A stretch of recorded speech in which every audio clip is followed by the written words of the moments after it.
So I just got the new update. It's still the same 14.3.4 or whatever it is, but it's what is it? It's software version 2026.14.6.2.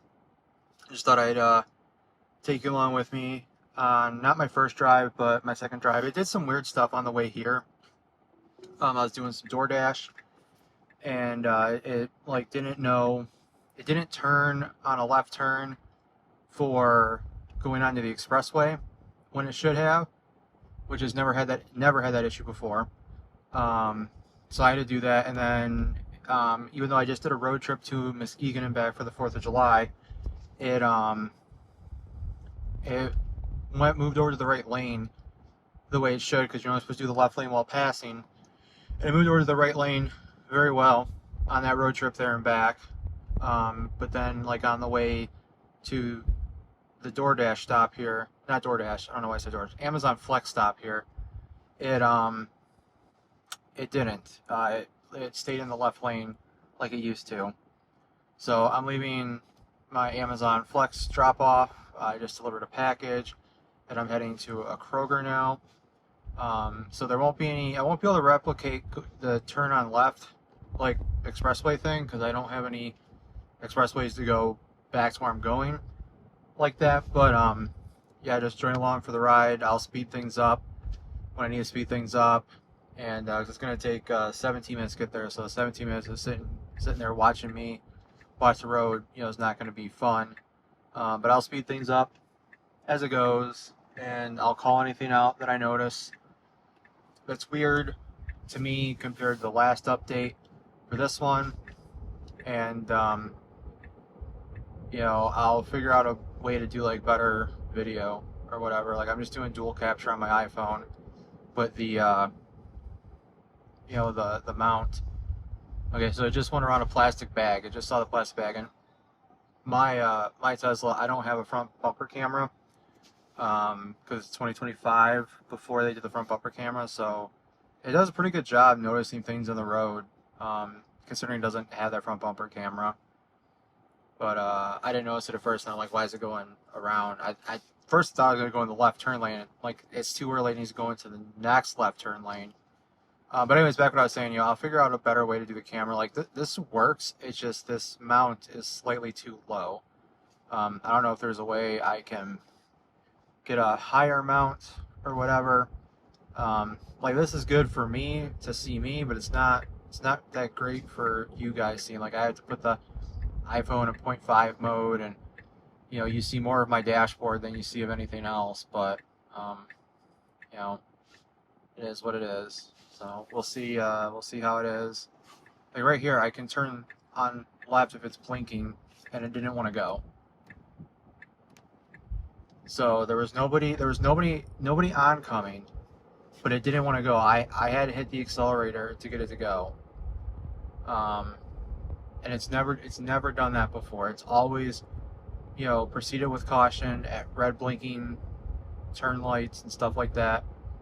So that's new. That's kind of the same behavior that it did for the expressway, because the way the expressway works is like there's 6 lanes. 2 lanes are to turn left to merge onto the expressway, and then 3 lanes I think are to go straight, and then maybe there's another lane to go onto the expressway the other direction. And so the straight lanes were still red, but the turn lanes were green. And when it turned green, the chime didn't go off. Well, it wouldn't go off because it's an FSD, but so I'm curious if the chime would have went off if it wasn't an FSD. But anyways, the chime, it didn't go. I had to hit the accelerator and get it all the way until it was on the ramp because it wouldn't go. And the same thing there with that light back there.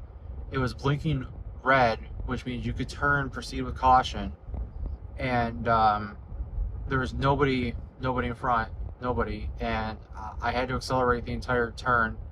And it was kind of like pushing back at me too. It was like pumping the brakes, I guess you could say. So yeah, that's something that I noticed here. Because like this light here, if we were making a right, it's no turn on red, so like it shouldn't do it, but it's a different thing. So we'll see how it goes. And then when we get to Kroger, it never parks good at Kroger. That's my biggest complaint with the previous version of FSD, because I've only done one drive with this version so far. Well, the FSD didn't really update. The version updated, the software OS, whatever. FSD is still the same, still 14.3.4 or whatever it is. Yeah, 14.3.4, but the software changed to 6.12. So I must have had like 6.11 or 6.10 before, something like that. But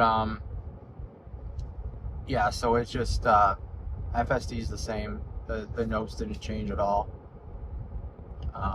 But yeah, parking's my biggest thing, and like my opinion is it shouldn't count against my streak if I disengage for parking. So basically, what I let the car do is I just let the car park wherever it wants, and then if it's a good enough spot, I just get out, turn on, what is it, Sentry mode, and go in. If I don't like where the car parked, once it's parked and it fully disengages, I can then take over because it's done and I don't lose my streak. That's a trick I've noticed. If you let the car do what it wants to do and then you drive it, doesn't count against your streak. So, like going from my apartment to the yield there didn't slow down at all. But going from my apartment to Amazon Flex, I drove the entire way there because it doesn't know how to park there, because it wants to go in like one area and then go around, and it can't go that way. So I always have to disengage for parking there, so then it always ruins my streak. So instead, I just drove there. But then when I left there, then I could use FSD because it knows how to get out of there, it just doesn't know how to park in there. And I used FSD all the way until the point I got to the the delivery stop. And I'm using FSD to go to Kroger now. And I'll be able to use FSD to get home. Because luckily enough, it seems to remember not my carport. I can't figure out how to like program it to park at my carport. That's another like request that I have. But I can get it to like park in the parking spot that I'll park at in front of my unit. But it'd be cool if I could get it to park at my carport. So even though the light turned green, it hesitated a little bit there. That's something that I never did before. I don't know.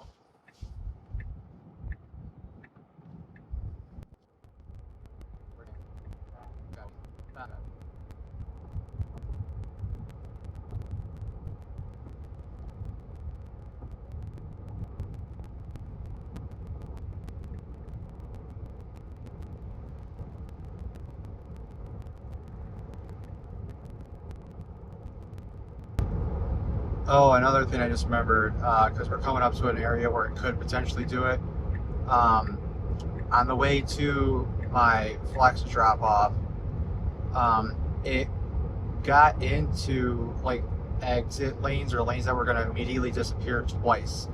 So like there was one just there that there was a fourth lane and it ended, and like on the way there it would have gotten into that lane and then immediately gotten over because the lane was going to end. So that's something that has come back, because it was there two updates ago, was gone the last update. The last update was phenomenal for me. I had zero issues, zero complaints with the last update. That was the first one that came with like the streaks with the confetti and all that, which I got for 250 and 500. I might include that in a clip here, like up here or something.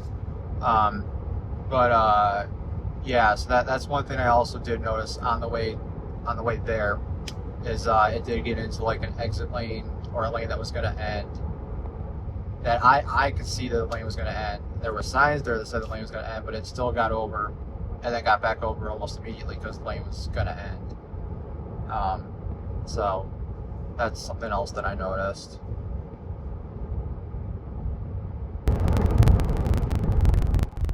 And I should point out I'm only doing standard, so it's just in standard mode for the profile.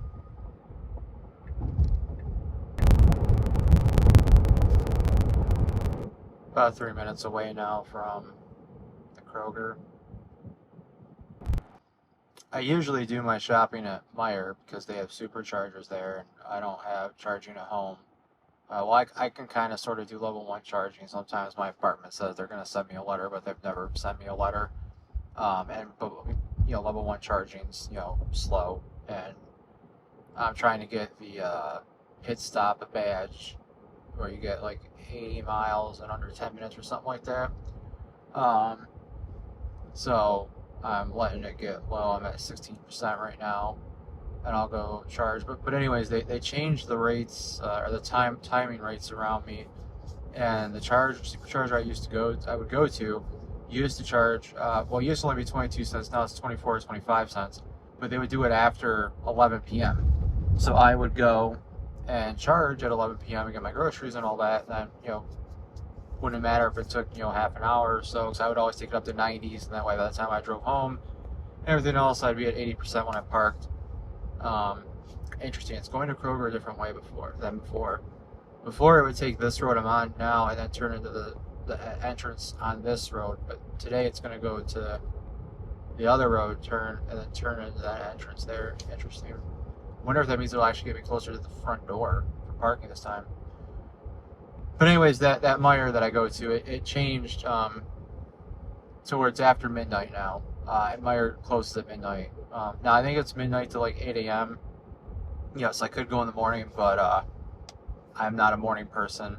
So getting up early and getting up there and everything else before work is not in the cards generally. Sometimes I wake up and I'll go or whatever, but either way, I'm doing my groceries. Some of my groceries, at least, at Kroger. And I get like my meats or anything here, but they got like frozen meals on sale and stuff like that. So I'll be doing that. It was pretty good. It didn't get into that lane that was going to disappear. Came into the right lane. And then it should get into the turn lane here that you can't even see. But let's pull it in here. Let's see how it does parking.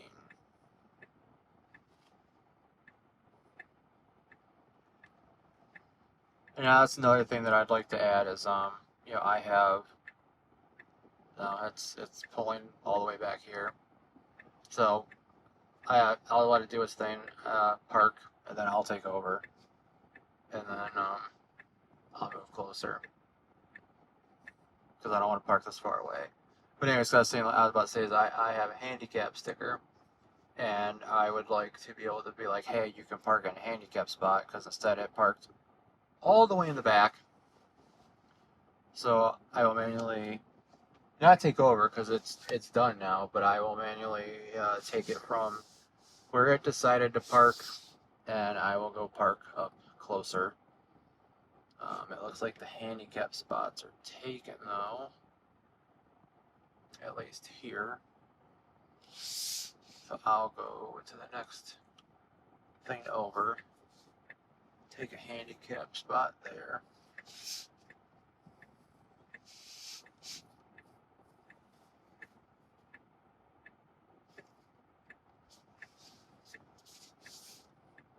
And there's a Tesla Model Y there.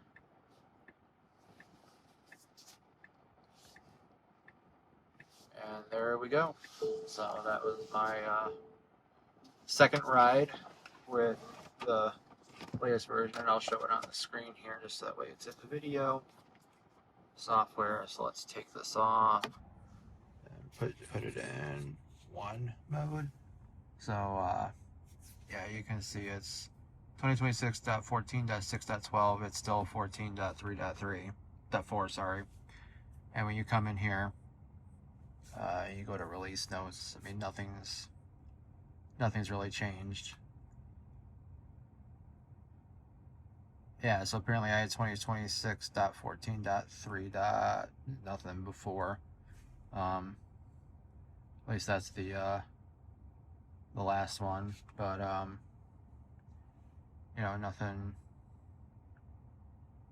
nothing really changed.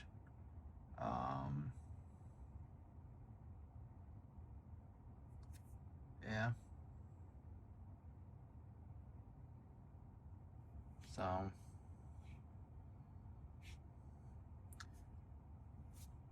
Yeah, so that's the first drive. I'll upload this, and like I said, I'll zip through the stuff that yeah, you don't care about and all that, and you know, well, maybe I'll do more of these. I don't know. Maybe I won't. We'll see. Figure out a way to like get the thing done. Apparently, I triggered Grok, but I didn't say that. But maybe I hit the button. I don't know. But anyways, yeah. Thanks for joining along.